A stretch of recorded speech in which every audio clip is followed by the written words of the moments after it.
So seems to be a lot of concern that there's going to be a recession by the end of this year. And through all the webinars that I have watched over the past few weeks, there seems to be some doubt that that's going to happen. Of course, I don't have a crystal ball. They don't have a crystal ball. But when you look at economic indicators, there are definitely some that seem to be pointing towards a recession, but there are other things that are positive right now. Consumer confidence is low, but that is pretty much based on the fact that inflation is so high right now. So that is to be expected. The one thing that I feel I can talk to everyone about quite confidently is the housing market. We are not going to see a housing recession this year. What does that mean?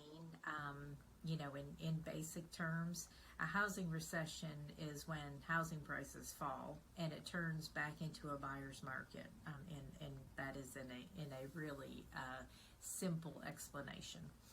And we do not believe that's going to happen this year.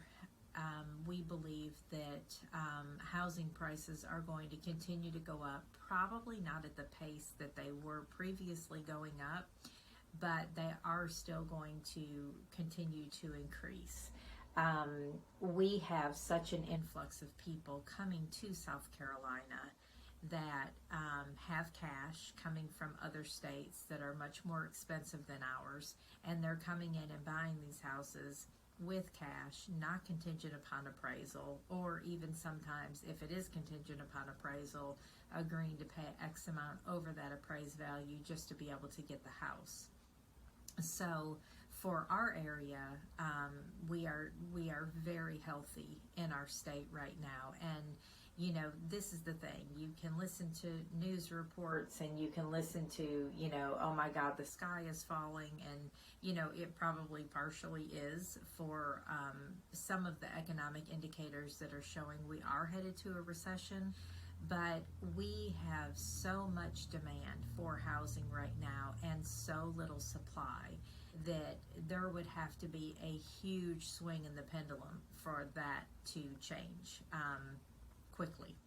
So, a lot of people are going back towards some of the economic indicators that seem to be here today, that were here in 2008 or 9. And let me just speak to that on a moment. That was a housing crash. That was a housing market crash in 2008, 9, 10. And what I mean by that is if you were able to breathe and had a social security number, basically, you could get a loan. And a lot of those people that got loans did not actually qualify for those loans. So they actually were not in a long-term position to purchase a home. We do not have any of that right now at all. We still have very stringent underwriting guidelines with all of the banks. That has lessened very little over the past couple years as the housing market has boomed. The housing market is booming, as I mentioned previously, because we have such an influx of people coming to South Carolina. And that's a good thing for us, well, in my opinion. And of course, there's a lot of people that live in the areas of South Carolina that are really getting the influx of people and huge growth and don't know how to handle the growth and all that kind of thing. So, this is more of a time where communities need to really, really, really buckle down on smart growth and understand smart growth, which I do have a video on that in my video library in case you're interested in learning more about that. Like I said, there are indicators that show that the economy, is fluctuating right now, no doubt. And we have to make up for some of the things that were done during the pandemic to keep everything or to keep things moving as they could. And so it's time for us to catch up on that right now. And that's where a lot of the inflation is coming from. And that's going to level out and decrease eventually. When that is, I don't know. I am not a I'm not even really very good in the whole, economics realm, but from what I've watched, it does make sense that, when you have a year and a half to 2 years where basically interest rates are so low that there is no basically interest on a housing loan, then when those loans get sold, that money's going to have to be made up somewhere. And so unfortunately, we all have to collectively make that up in inflation. So anyway, could we see what's known as economic depression? Possibly. But right now, we have, the last stat I got was we have 10 million jobs available. We have 6 million people that are recordable by being on unemployment.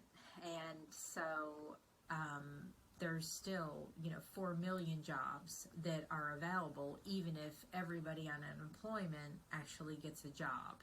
So that's one reason, I'm kind of fluctuating a little bit, but that we don't believe we're going to see a recession. We could see a depression based on how much higher inflation goes, and if the interest rate continues to increase. But as of right now, it looks like that's going to be the worst of it. The other thing that I heard as recently as a webinar that was recorded about 3 weeks ago is that it is being predicted interest rates will probably end up at about 5.25 to 5.5 at the end of the year, max probably 6.